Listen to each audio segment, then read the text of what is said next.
Buen día, mi nombre es David Isaí Laguna, soy alumno de la Universidad CNSI Virtual. Voy a hablar acerca de mi proyecto integrador de la materia de Química General.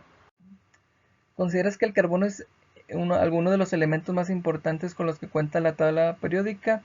Así es, ¿por qué? Porque es unos elementos muy importantes para los seres vivos. El carbono ayuda a regular la temperatura de la Tierra, hace posible la vida y es un ingrediente clave en los alimentos que sustentan y proporcionan una fuente importante energía para impulsar nuestra economía global. También es importante en la industria.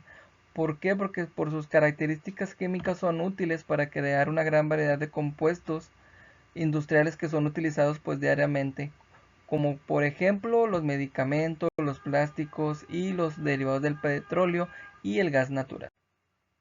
Ahora vamos a ver las principales diferencias entre los siguientes elementos. Primero, en los alcanos, son hidrocarburos que presentan únicamente enlaces sencillos entre dos carbonos.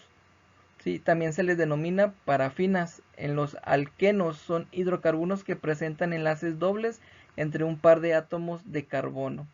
Los alquinos son hidrocarburos que tienen enlaces triples entre dos átomos de carbonos.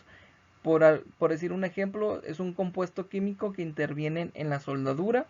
Los cicloalcanos son hidrocarburos cuya estructura está conformada por átomos de carbonos unidos mediante enlaces simples en forma de anillos.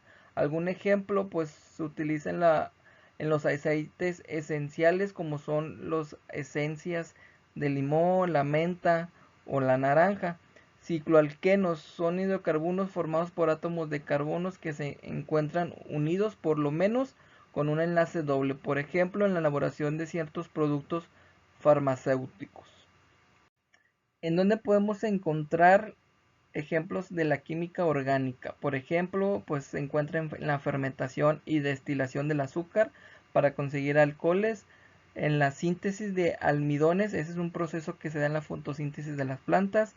En la industria petroquímica se utiliza para el petróleo, para obtener polímeros de la creación de sustancias como plástico, gasolina, fabricación de antibióticos, utilización de hongos para la creación de compuestos con la capacidad de matar bacterias. Vamos a ver cuáles son las ventajas y desventajas de los hidrocarburos. Por ejemplo, alguna de las ventajas es que es fácil la extracción de estos compuestos. Una desventaja es son alta emisión de gases contaminantes para la atmósfera. Otra ventaja es fuente de energía accesible de forma continua, pero también una desventaja es la gran cantidad de reservas existentes que son mucho mayores que la capacidad del planeta para absorber las emisiones. Otra de las ventajas es que las gasolinas y los gaseolos son accesibles por donde quiera para el transporte. Su desventaja es que la quema del petróleo evita las posibilidades de fabricar otros bienes. Consta de oportunidades en una vez de su uso como combustible se puede utilizar para producir bienes. Otra ventaja es que muchos de los productos de nuestro entorno provienen del petróleo, como los plásticos, cables, polímeros, fertilizantes, tejidos, etc. Una de las desventajas es que es una energía importada de terceros países y hay una gran dependencia de estos recursos. Otra ventaja es que existe gran cantidad de reservas, por lo que es una energía abundante. Y una desventaja es que sus precios cambian y la inestabilidad es grande y eso produce desequilibrio en la economía y en la sociedad. ¿Cómo es que se llevan las oxidaciones? La oxidación se genera cuando el metal entra en contacto con el oxígeno, por eso es una reacción superficial que se produce en la superficie generando manchas de color marrón, rojizo o naranjas, aunque puede variar según la producción y los componentes químicos. ¿Cómo podemos promover el interés de la química en los alumnos de nivel de bachillerato?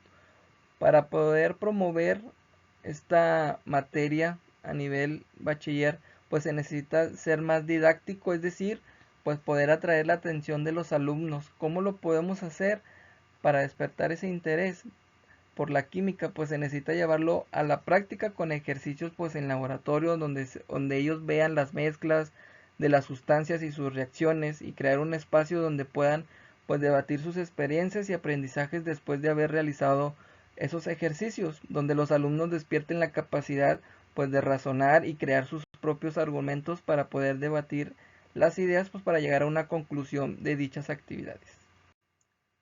Bueno, de mi parte sería todo. Con eso termino con mi proyecto integrador. Muchas gracias por su atención.